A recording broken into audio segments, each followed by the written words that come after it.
$2 million invested, drawn at the rate Morningstar published for 2026, and taxed the way a real retired couple actually gets taxed, deposits about $5,470 into a checking account every month. $5 million, same rate, same tax treatment, deposits about $12,900 a month. That is the whole comparison. And I want it sitting in front of you before anything else does. 2.5 times the balance, about 2.36 times the check. And then the part that made me go back and rerun the arithmetic 3 times, the data on what households at those two wealth levels actually spend puts their ordinary Tuesday within a few $100s of each other. Not their net worth, not their statement, their spent month. The groceries, the gas, the restaurant bill, the flight, the thing you actually experience between waking up and going to bed.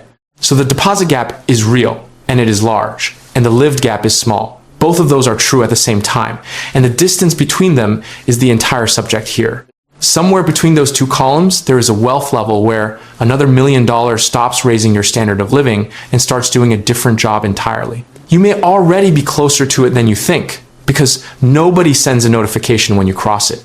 Let me size the gap honestly before I start shrinking it, because if I understate it now, you should stop trusting me.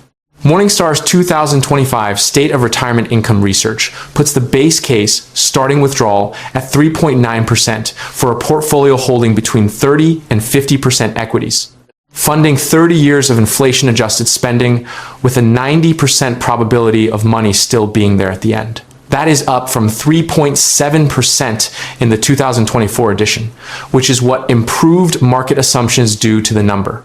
Retirees willing to flex spending with market conditions can support as much as 5.7%, and we will come back to that because it turns out to be one of the few levers that beats saving another $1 million. 3.9% on $2 million is $78,000 a year. On $5 million, it is $195,000. So the paper gap between these two households is $117,000 a year. That is not a rounding difference. That is a second household income. But look at the smaller column for a second, because it did something I did not expect. The Bureau of Labor Statistics measured average annual expenditures across all American consumer units at $78,535 for 2024. The $2 million portfolio by itself, before a single Social Security dollar arrives, produces $78,000. Those two numbers are $535 apart. The portfolio alone, at a conservative rate, funds the average American year. Now watch what happens to that $117,000 gap, because it does not survive contact with the tax code intact. Assume both couples are 65 or older, married filing jointly, pulling everything from traditional accounts, so every dollar of it is ordinary income. I am stating that assumption out loud because it is doing real work in everything that follows. Run the smaller column through it. On $78,000 of withdrawals, after the deductions a retired couple at that level gets, the federal bill lands around $3,560. That is an effective federal rate of 4.6%. The progressive structure barely notices this household. Run the larger column through the same machinery. On $195,000, those same deductions cover a far smaller share of the income, and the top slice of the withdrawal is taxed at a rate the smaller couple never touches. Federal bill, about $25,240. Effective rate, 12.9%. So the progressive structure takes $21,680 more from the bigger column than the smaller one. The gap falls from $117,000 to about $95,000 a year, nearly 3 times the effective tax rate on 2.5 times the income. Before I keep going, one quick thing. I wrote a digital book called The Exit Code. And the reason it exists is that the chain we are walking down right now, balance to withdrawal, to tax, to deposit, to what you actually spend, is 4 steps longer than any retirement calculator will show you. The link is in the description if you want the whole framework. Back to the arithmetic. State tax is the next bite, and it is the boring one. Take a middling 5% flat state, which is roughly where a lot of the country sits. That is $3,900 from the smaller household and $9,750 from the larger one, gap down to about $89,000 a year. Then there's the floor cost that scales with your income rather than your consumption, which is the one people at this wealth level actually get ambushed by.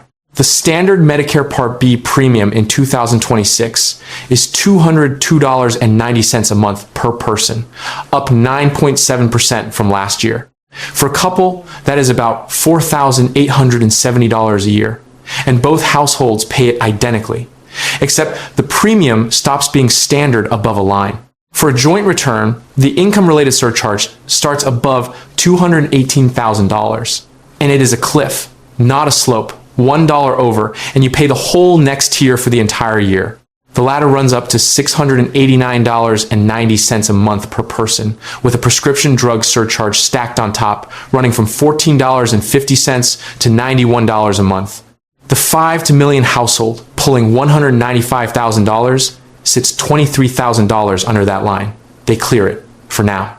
Hold that number, because something is about to arrive that pushes them straight through it.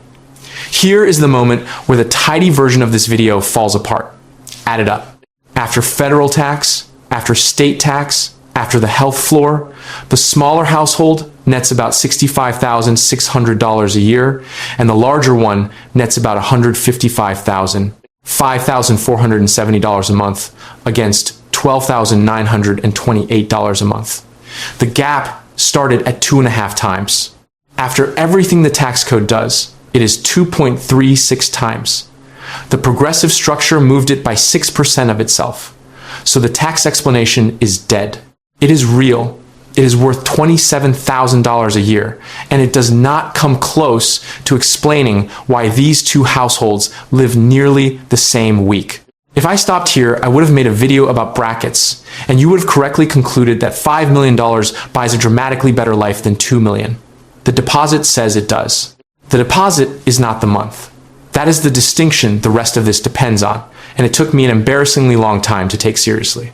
I spend my working life reading the documents that most people pay someone else to skim filings, tax code, survey chart books, the appendix tables where the actual finding usually lives. I do it because 10 plus years running my own business, surrounded by accountants and fiscal lawyers, taught me that the number that matters is almost never the number on the cover. And I have multiple hundreds of thousands of dollars of my own in the market, so I am not doing this as a thought experiment. Now here comes a thing that arrives at both households in exactly the same size, and therefore does something very different to each of them. As of January 2026, after a 2.8% cost of living adjustment, the average Social Security retired worker benefit is $2,071 a month. Two claimants, $4,142 a month, $49,704 a year, identical for both couples, because Social Security is capped by your earnings record, not by your portfolio. Run it through the same machinery. 85% of that benefit becomes taxable for both households. The smaller couple's total income rises to about $127,700.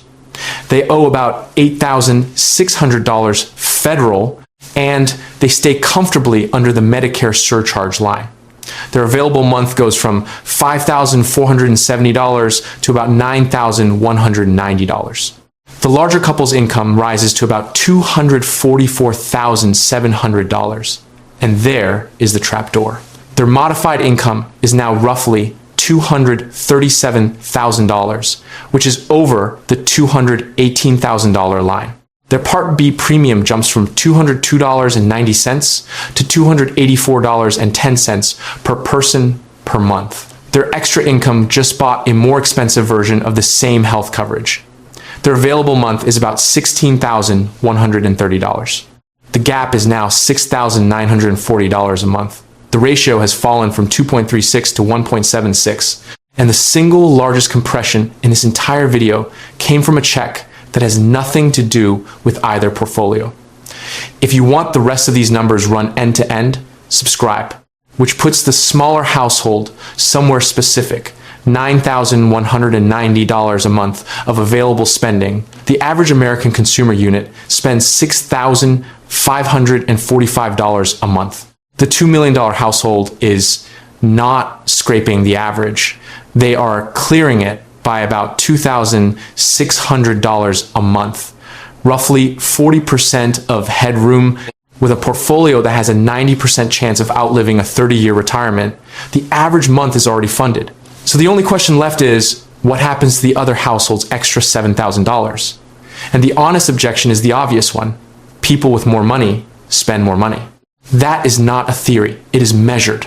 In that same Bureau of Labor Statistics data, the lowest income quintile spends $35,046 a year, and the highest income quintile spends $150,342, more than 4 times. If a high-income household spends 4 times what a low-income household spends, why would a high-wealth retiree not do the same? Because retirees are not high-income workers, and the distributions do not behave alike. The top income quintile in that survey is mostly people who are still working mortgages, commuting costs, kids, career stage consumption. What you want is the behavior of people whose income comes from wealth rather than from a job.